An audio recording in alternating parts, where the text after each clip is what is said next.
तर नमस्कार विद्यार्थी मित्रांनो, स्वागत आहे तुमचं आपल्या मास्टर मशीन वरती. आज आपण बघणार द्वितीय परीक्षा प्रश्नपत्रिका इयत्ता 8वी विषय मराठी. हजेरी क्रमांक इथे तुम्हाला टाकायचा आहे. इथे तुमचं नाव लिहायचं आहे, इथे तुमच्या शाळेचे नाव, इथे तुमचं काय केंद्र असेल ते, इथे वर्ग शिक्षकाची स्वाक्षरी असणार आहे. एकूण गुण तुम्हाला 50 असणार आहे. तोंडीला 10 मार्क असणार आहेत. विद्यार्थी मित्रांनो, व्हिडिओ सुरू करण्या अगोदर चॅनलवरती नवीन असेल तर चॅनल सबस्क्राईब करा, व्हिडिओला लाईक करा, तुमच्या मित्रांना व्हिडिओ शेअर करा. व्हिडिओची PDF पाहिजे असेल तर व्हॉट्सअप चॅनलला फॉलो करा. तर विद्यार्थी मित्रांनो, तुम्हाला इथं पहिला प्रश्न दिलेला आहे. प्रश्न पहिला, पुढील उत्तर वाचा आणि दिलेल्या सूचनानुसार कृती करा. तर विद्यार्थी मित्रांनो, तुम्हाला इथं खाली एक उत्तर दिलेला आहे. तो उत्तर वाचून तुम्हाला खालील काय सूचना दिल्या त्याची कृती करायची आहे. तर विद्यार्थी मित्रांनो, इथे तुम्हाला 4 मार्काला प्रश्न दिलेला आहे. पुढील प्रश्नांची उत्तरे लिहा. फुलांचे व फुलपाखरांचे आयुष्य कसे आहे? हा उतारा वाचून तुम्हाला याचे उत्तर लिहायचे आहे. त्याच्यानंतर विद्यार्थी मित्रांनो 2, माणूस अडचणीच्या वेळी का घाबरतो? याचं तुम्हाला उत्तर द्यायचं. त्यानंतर मित्रांनो ब, फुलपाखरांना जर आनंदाने जगता येत तर आपणास का येऊ नये असे लेखक का म्हणतात? 3 गुणांसाठी इथे तुम्हाला विचारलेलं आहे. त्याच्यानंतर इथे खाल्लेल्या उत्तरातून कोणता संदेश मिळाला ते तुमच्या शब्दांत स्पष्ट करा. 3 मार्कांसाठी. त्यानंतर विद्यार्थी मित्रांनो, तुम्हाला खाली कविता दिलेली आहे. प्रश्न दुसरा, पुढील कविता वाचा आणि दिलेल्या सूचनानुसार कृती करा. तर इथे तुम्हाला 3 ओळीमध्ये कविता दिलेली आहे. ही कविता वाचून खालील प्रश्नांची उत्तरे लिहायची आहे. इथे तुम्हाला दिलेलं आहे, एका वाक्यात उत्तर लिहा. एकूण गुण 3. एका वाक्यात 3 उत्तर द्यायचे आहे तुम्हाला. कवी कुणाचे पांग फेडू इच्छितो? 2.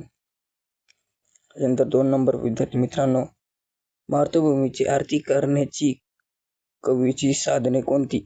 त्याच्यानंतर 3, कवीच्या जन्माला कुणामुळे अर्थ प्राप्त झाला? त्याच्यानंतर विद्यार्थी मित्रांनो, खालील काव्यपंक्तीचा तुम्हाला समजलेला अर्थ स्पष्ट करा. एकूण गुण 4. 1, आणि आरती हे सूर्यचंद्र तारे. त्याच्यानंतर खाली, आई तुझ्या पुढे मी आहे अजून ताना. 2-2 मार्कांसाठी तुम्हाला एक प्रश्न विचारला गेला आहे. त्याच्यानंतर खाली, हे केव्हा घडले ते सांगा. एकूण गुण 4. कवीची ललाट रेषा प्रयोग कशी बनते? त्याच्यानंतर विद्यार्थी मित्रांनो खाली 2, कवी मातृभूमीचे उत्तम गाणी गाऊ शकतो.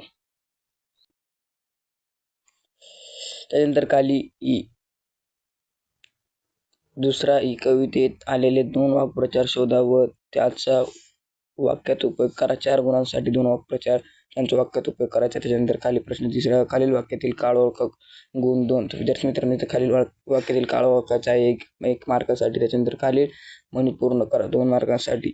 अंतरून पाहून पाय पसरणे, इकडे आड तिकडे विहीर. त्याच्यानंतर विद्यार्थी मित्रांनो खाली यायचे तुम्हाला खालील शब्दांचे विरुद्धार्थी शब्द लिहा. 3 मार्कांसाठी 3 शब्द दिलेले आहेत तुम्हाला. गैरहजर, उंच, भरभर, त्याचे तुम्हाला विरुद्धार्थी शब्द लिहायचे. त्याच्यानंतर अलंकार म्हणजे काय, त्याचे 2 प्रकार कोणते, हे तुम्हाला 3 मार्कांसाठी लिहायचे. त्याच्यानंतर विसर्ग संधी उदाहरण स्पष्ट करा 2 मार्कांसाठी. त्याच्यानंतर समास म्हणजे काय, त्याचे प्रकार किती व कोणते, 3 मार्कांसाठी. त्याच्यानंतर विद्यार्थी मित्रांनो, तुम्ही प्रश्नाचा होता समीकरण यावर 5 ते 10 वाक्य लिहा. 5 गुणांसाठी तुम्हाला 5 ते 10 वाक्य लिहायचे आहे. त्याच्यानंतर खाली मित्रांनो शेवटचं, सूचना फलक तयार करा. उद्या शहरातील पाणी पुरवठा बंद राहील. 5 मार्कांसाठी इथे तुम्हाला सूचना फलक तयार करायचा आहे. विद्यार्थी मित्रांनो, व्हिडिओ कशी वाटली, व्हिडिओला लाईक करा, चॅनलला सबस्क्राईब करा आणि छानशी कमेंट करा.